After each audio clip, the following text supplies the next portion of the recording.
Well, thank you. Welcome. Good afternoon. My name is Greg Gloria from the Nerdstalker Media Network, and on behalf of the Cal Poly Graduate Education Program, we thank you for attending the Systems Integration Engineering Professional Certificate e-info session, and with a slant of biomedical technology here. So I'll be your moderator for this session, and we'll also moderate the question and answer period.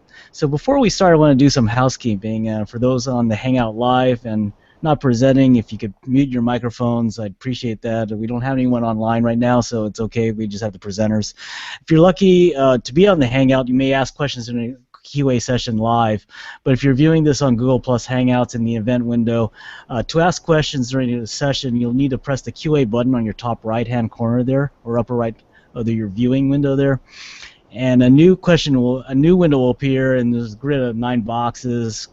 Click that upper right-hand corner, and you'll see another QA button. Press that, and then a window will allow you to enter your questions. So if you go ahead and do that, just so you could queue up your questions at any time, we'd appreciate that. And feel free to queue up any questions. I'll see it in my QA window here as the moderator and producer of this show, and we'll get to those questions in order as they come in at the Q&A session. So anyway, let's talk about the agenda. Let's talk about and the seminar here. We hope to give you a kind of a glimpse of Systems Integration Engineering Graduate Certificate Program at Cal Poly San Luis Obispo. And today's guests, let's introduce them. We have Kurt Colvin, professor from the College of Engineering and the director of the Systems Integration Engineering Program at Cal Poly. And he'll discuss a little bit about the program. Then we have Scott Sommer, a graduate of the Systems Integration Engineering Program and a practitioner and a person in laboratory automation. So he'll bring you an interesting perspective on the program and how it's helping him. And then after that, we have Roger Burton, a former C-level executive working at as a systems change consultant and change catalyst with many of the world's largest corporations. And he'll talk a little bit about how maybe this kind of program is geared not only to specific items in systems engineering as you know it, but as a way of maybe thinking as a systems change analyst. So let's get started. I'm going to introduce Kurt Colvin here, and why don't you take it away, Kurt? Okay, thanks, Greg, and I will share my screen here, and I just have a few slides. And what I basically want to do in this short session is give you an introduction to the topic, the technical concepts of the program, and then a little bit about how we implement it and the logistics of the program. So the first concept that I think is really important to understand is engineers often apply the system life cycle to engineering systems. And so if you think about there on the left, somebody has a need, that need becomes a set of requirements. Engineers go to work designing a possible solution. They build those components or those pieces. They put them together and they test them. If everything works out right, they move into the operation phase of the life cycle, and probably sometime in the future, the system becomes obsolete or it's upgraded or it's no longer needed, so then it moves into a disposal phase. And so very abstractly, we talk about systems in that kind of phase-oriented life cycle. So if you start with that as kind of the baseline, I'm going to give you a couple of definitions here. And the first thing I'm going to talk about is systems. And so you might think about systems something like my favorite subject, airplanes. And so you can think about the airplane itself being a system, but often we want to talk about a system boundary that's a little bit bigger than that. So we also put things like weapons on board, or we put cargo that we're carrying in it. But there's also things like support personnel, and there's the Department of Defense is the customer that uses it within a whole constellation of different airframes and things like that. So we can, kind of shrink and expand the definition of systems in many different ways, but that would just be one example of a system. You could look at consumer electronics as another system. So there's lots of complex components in each of those, but then we have to think about, the supply chain, and we purchase parts of those, and we have to support them when they break. And we have all the personnel in the stores that sell the systems. So again, you can shrink or expand the boundary depending on the context you're talking within.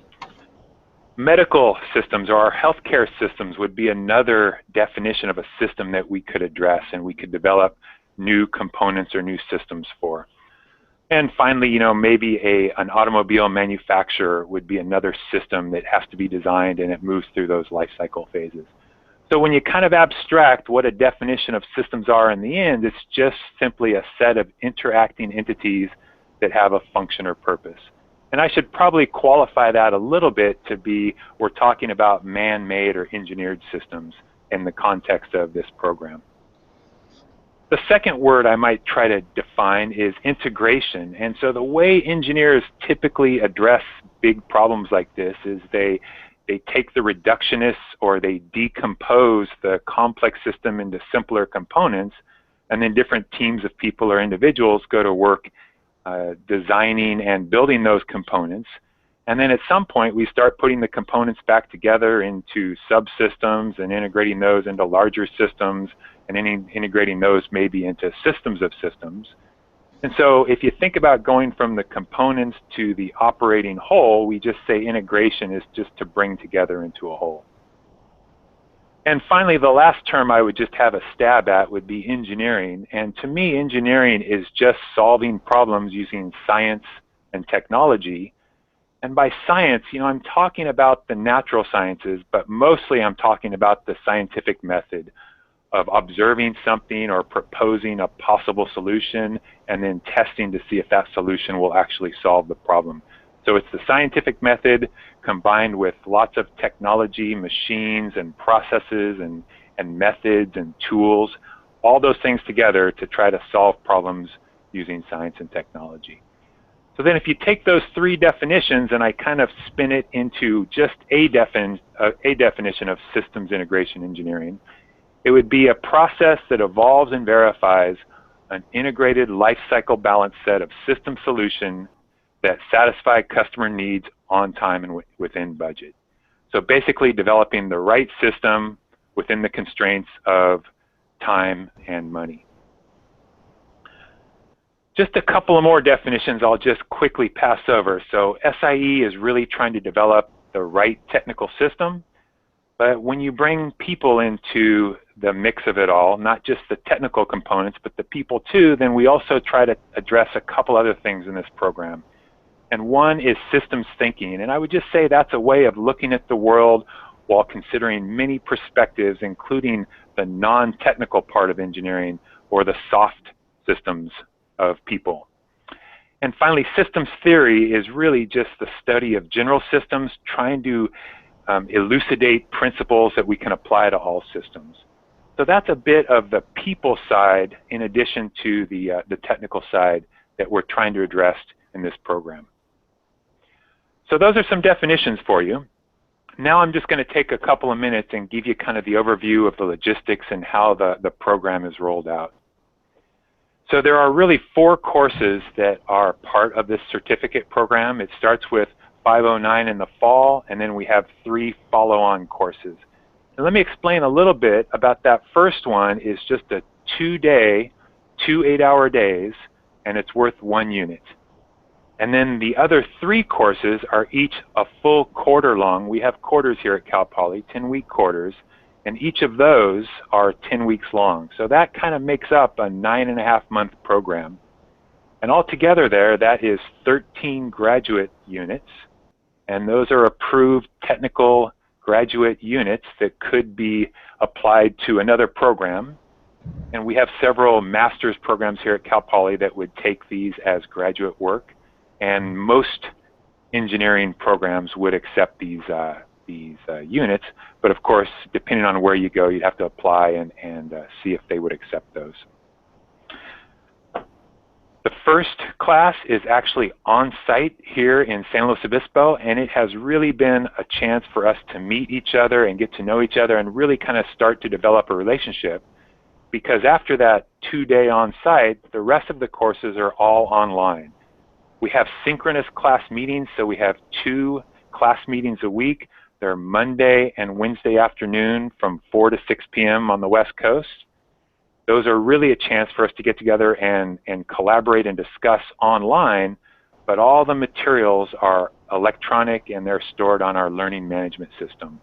So all the content is online, available asynchronously anytime, but we do have synchronous meetings where we sit together about 4 hours a week.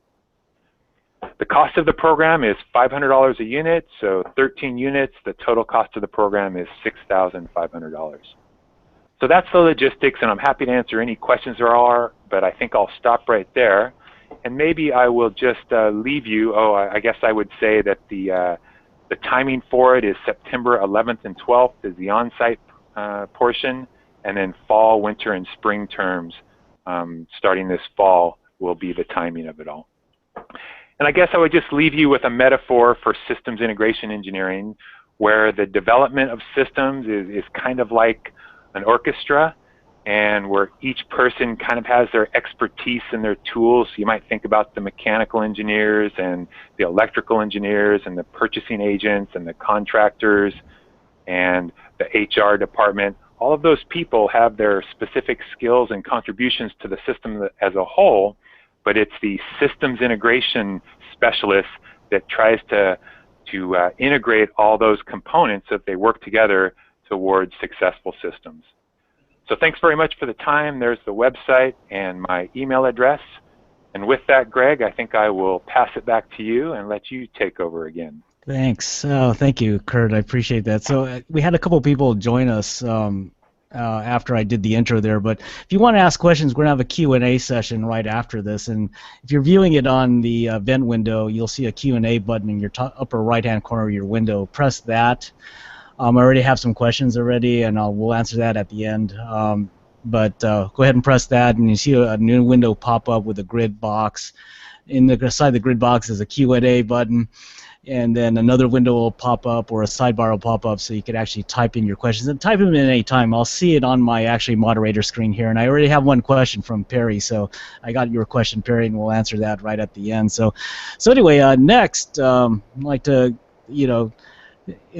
invite Scott Sommer, who's has experience as an R&D engineer in the medical device industry, and is now in the field of laboratory robotics, basically precision fluid handling.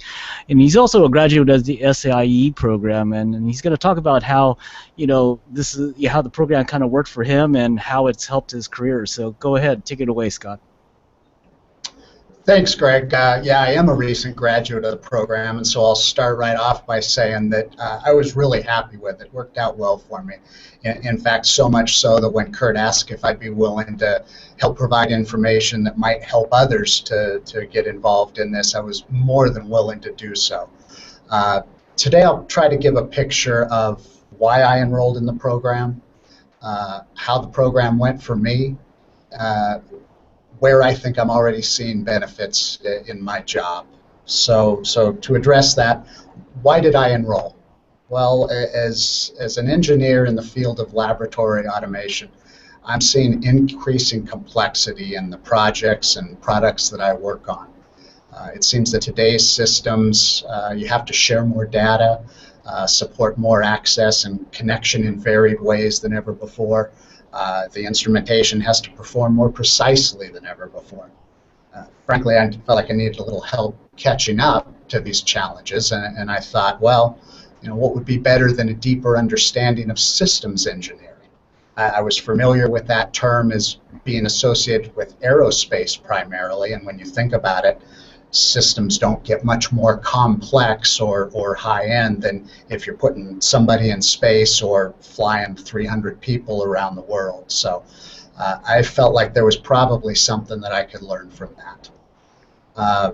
How did it go for me? Well, I'm busy, and I had some concerns about how do I work this in. Between commuting to work and time at work, I easily spend 50 hours a week, sometimes as much as 60, involved in my work life.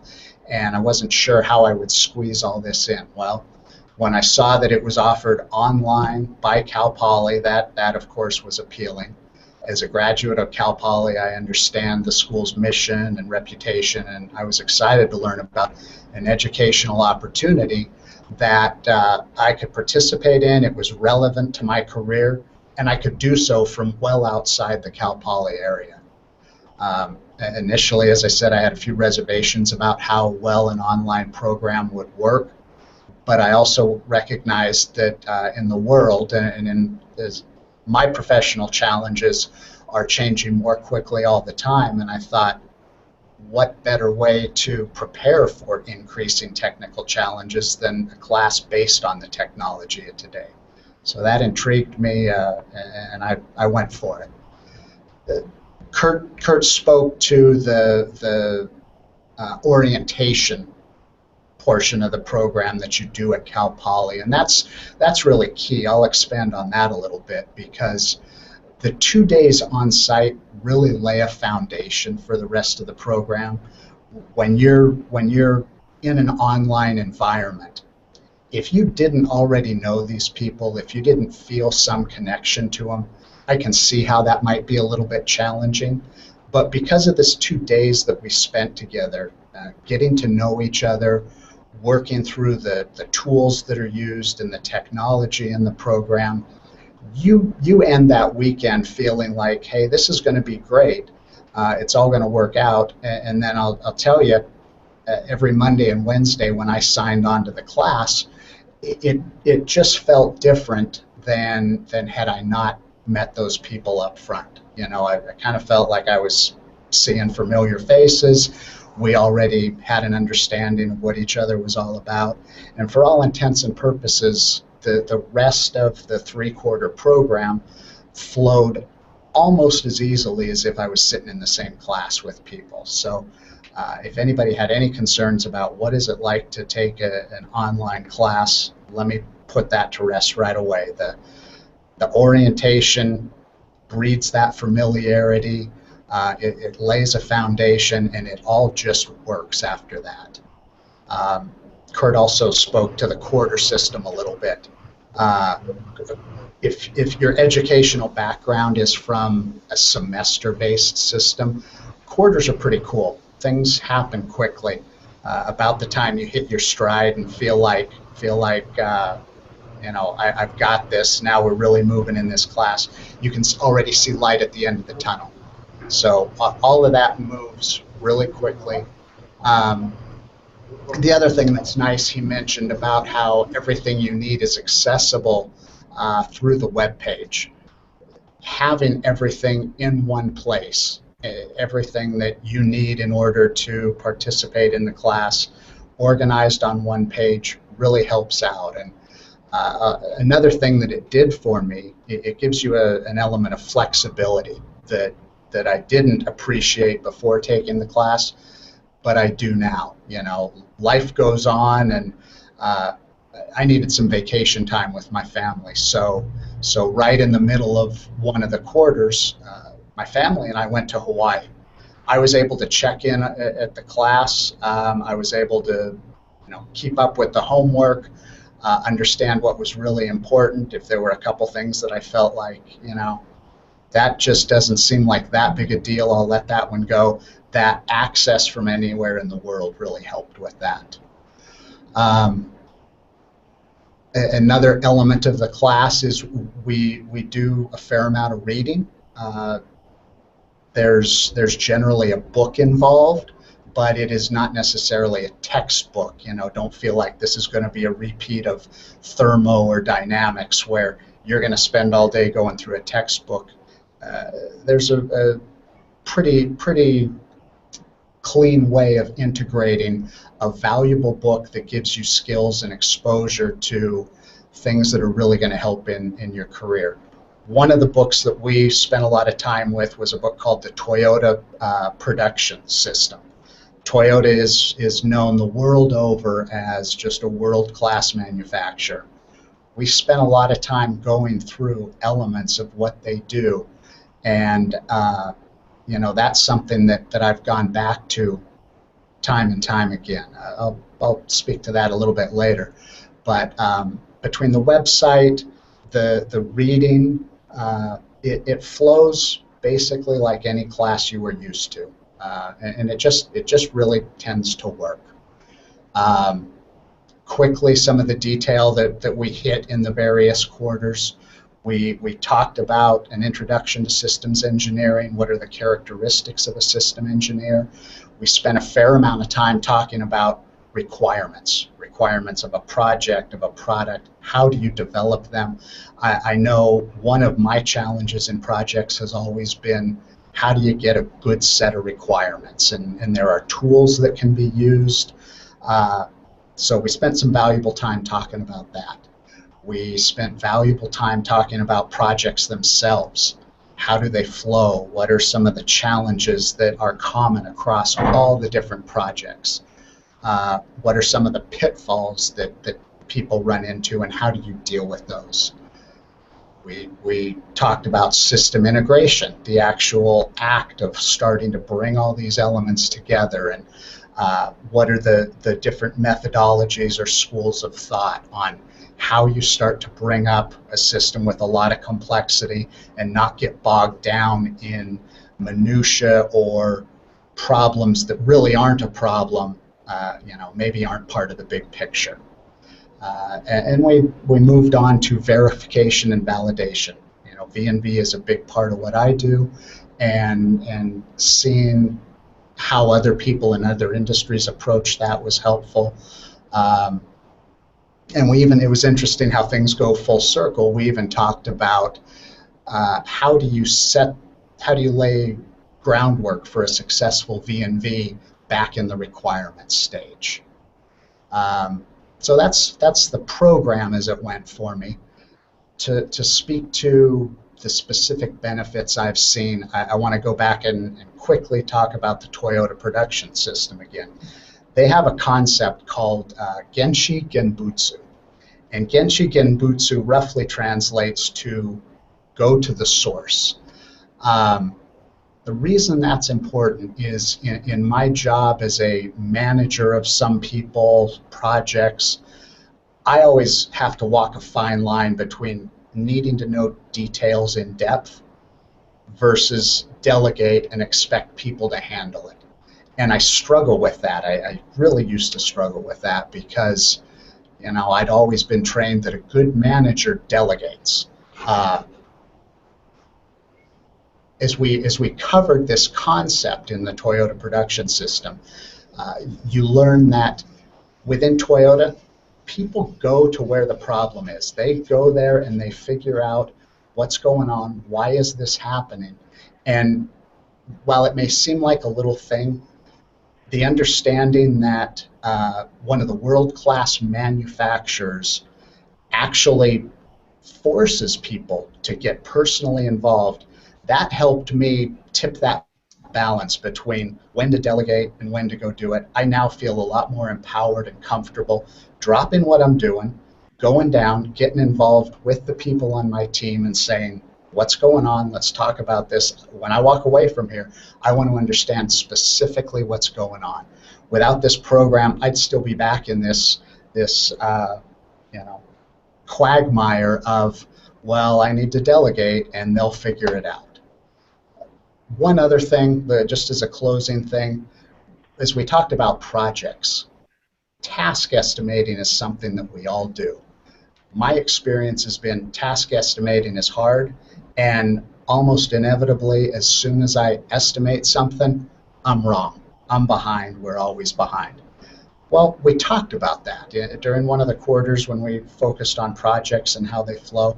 We talked about the exercise of estimating tasks and what are some of the say rookie mistakes that people might make, and it actually has an element of probability to it because people's knee-jerk reaction is to give an estimate that's based on roughly a 50% chance of being right.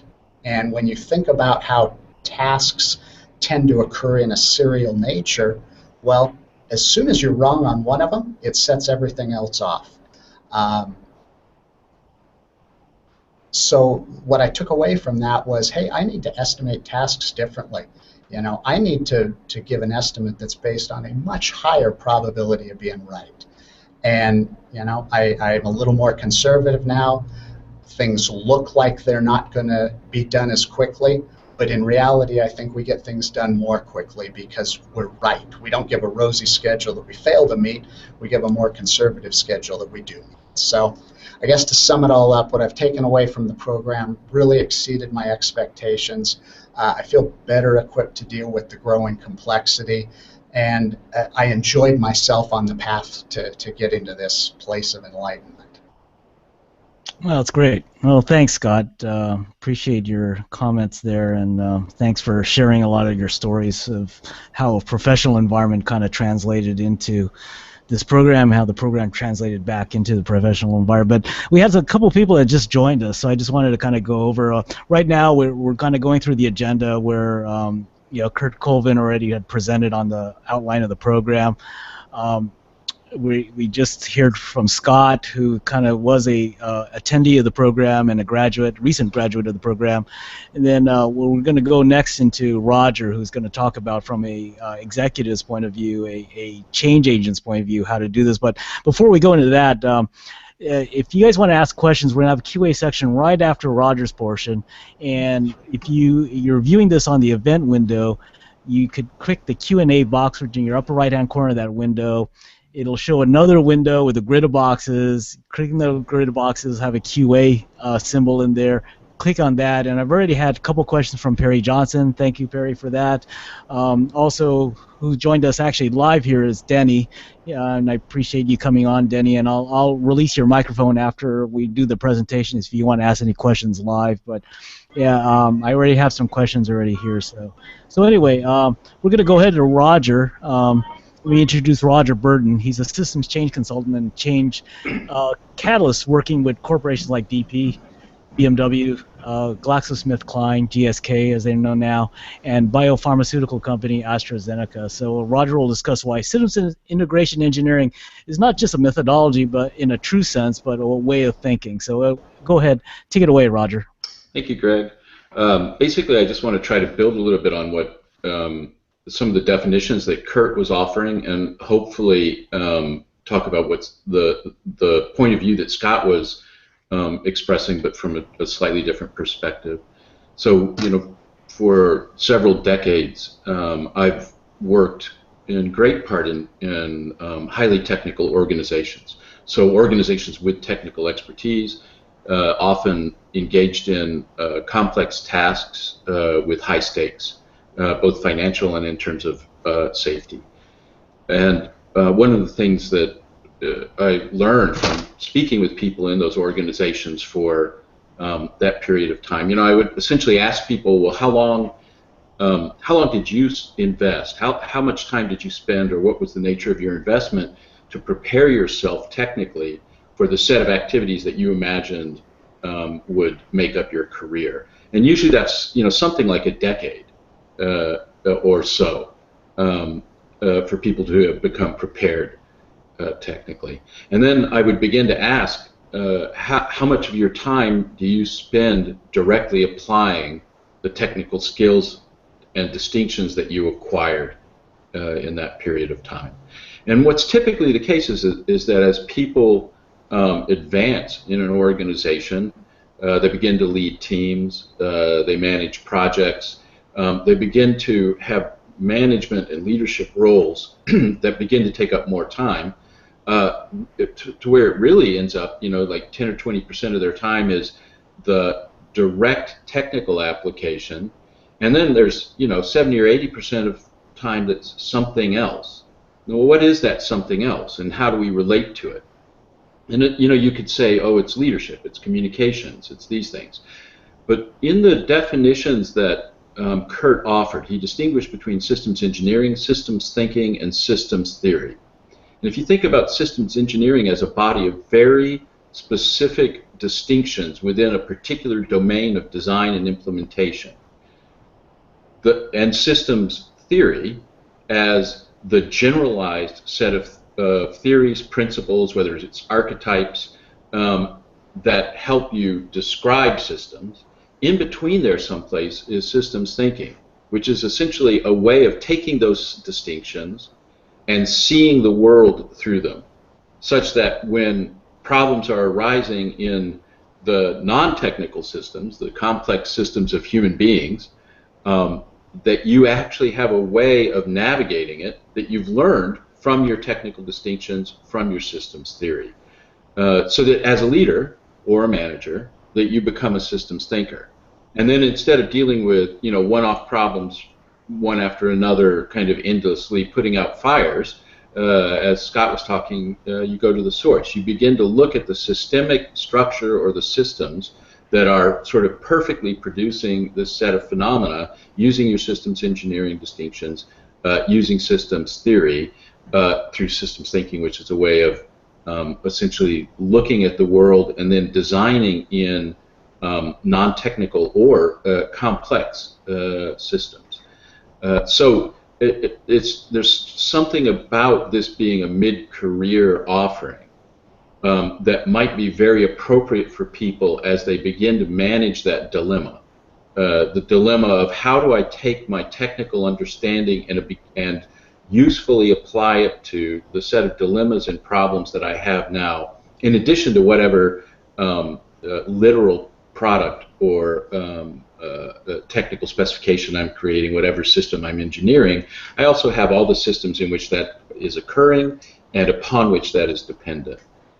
So I think I don't really need to, I hope there's some questions, and you know, I don't really need to say, I don't think really much more. I'm really more interested in interacting about questions Sure. than anything else. Unless there's anything else, Kurt or Scott, you think I ought to include? All right, good. Yeah, sounds good. I appreciate it, Roger. I think coming from your perspective and seeing it from a top-down level as well as in being a consultant is really kind of important in the way you're thinking about systems, not only, as Kurt said, you know, mechanized systems, but human systems as well. So that was good. So I think we're ready to do the Q&A. I'll release Denny's microphone, but also, again, if you want to ask a question of the panel here, just hit the Q&A button. Ask your questions. I already have 2 questions queued up, and you know, and we'll give you some Kurt will give you some information how to apply for the program and how to do that at the end of the Q&A session. But anyway, let's go to the questions. And it's from Perry Johnson. He said that I'm not trying to apply to the program yet, but through the link I saw on the SIE website, there's a firm. Is there a firm cutoff date or for applications, Kurt?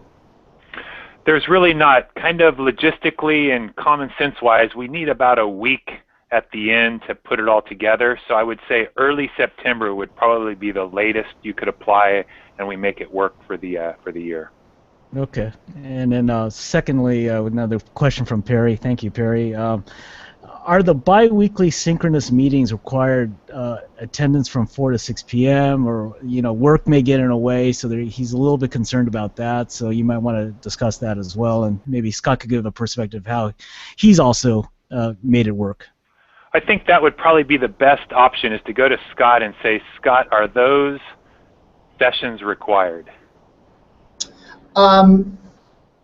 Yes and no is the easy answer. I mean, to really get anything out of it, you need to be there the bulk of the time.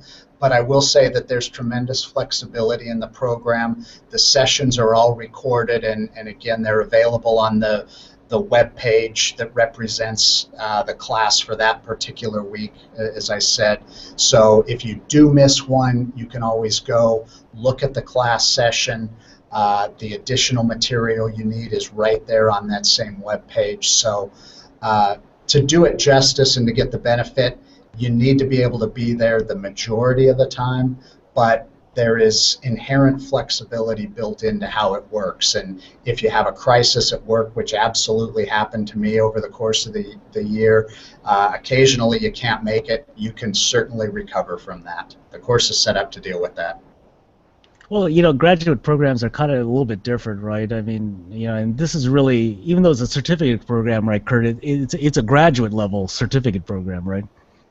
It is correct, and I think that probably a distinction that's important to make is, you know, the curriculum has been through the approval process with the Academic Senate at Cal Poly, so these are all approved technical engineering courses, so it's nothing about that these are not engineering courses.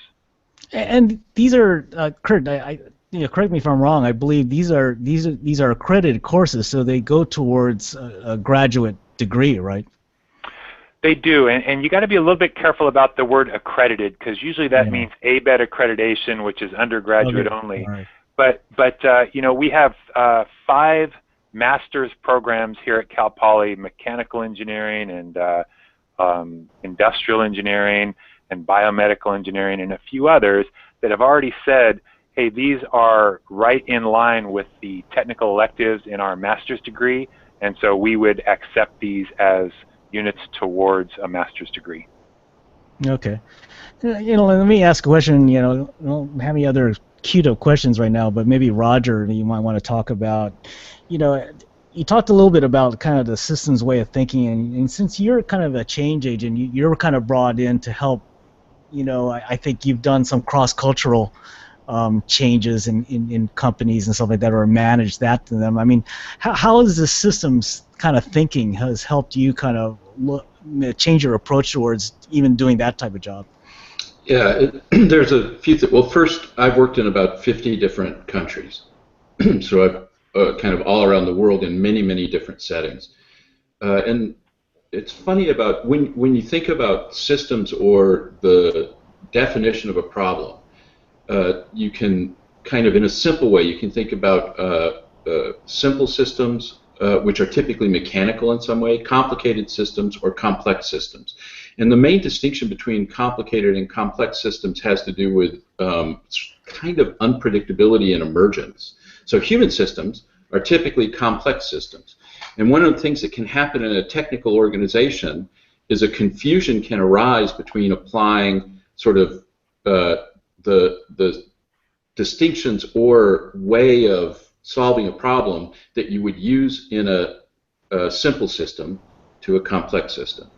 And if you get those confused, it can be pretty bad. So let's say you've got a planned turnaround on your asset.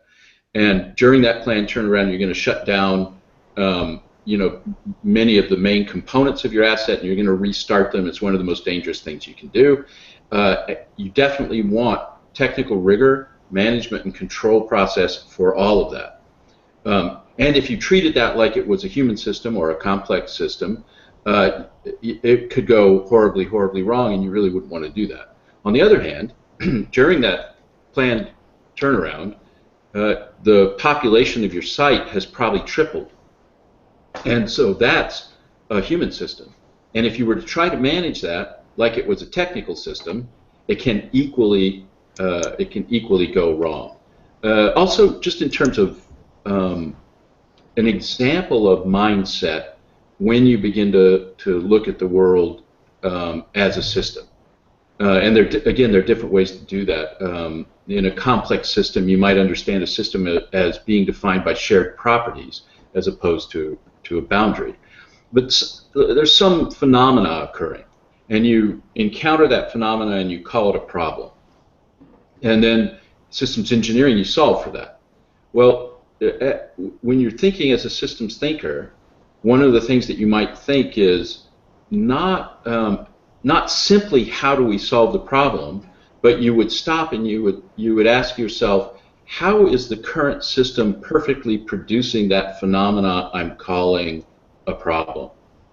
So you actually look and see what is the nature of the system producing the phenomena you problematized before you just begin applying a set of assumptions and solutions to the problem. And it's a very simple shift in mindset that you begin to apply across the entire domain of systems, whether technical or complex.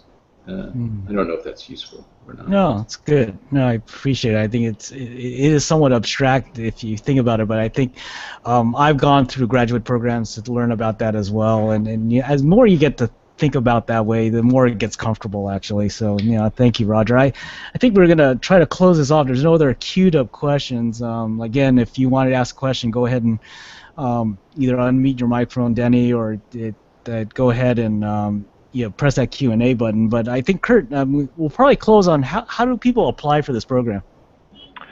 Right, so if they just go to the SIE website and they look under the admissions tab, Then there's an Interfolio link, and I think there's no cost to it. It's just answer a few questions, submit your proof of undergrad degree and your work experience, and submit, and that gets to my inbox, and then I'm able to review and approve or communicate appropriately. So it's a pretty simple and easy, no-cost process. Yeah, and one way to get there is grad.calpoly.edu/programs/sie.html. Sorry, it sounds complicated, but it really isn't. And the apply button's right there, and it'll actually get to clear. And actually, if you have any questions, you could also additionally ask questions through that program window as well. So, anyway. There's no other questions. I don't think there are. I appreciate Perry for a lot of the questions, and thanks for the people who joined us online and making the effort. We appreciate also Roger and Scott to come on here to give their perspective on what systems thinking and how systems program has actually helped someone in a professional environment. So anyway, this is Greg Gloria for the Nerd Soccer Media Network for the Cal Poly graduate program. We really appreciate you guys joining us, and yeah, we'll see you soon. All right, thank you.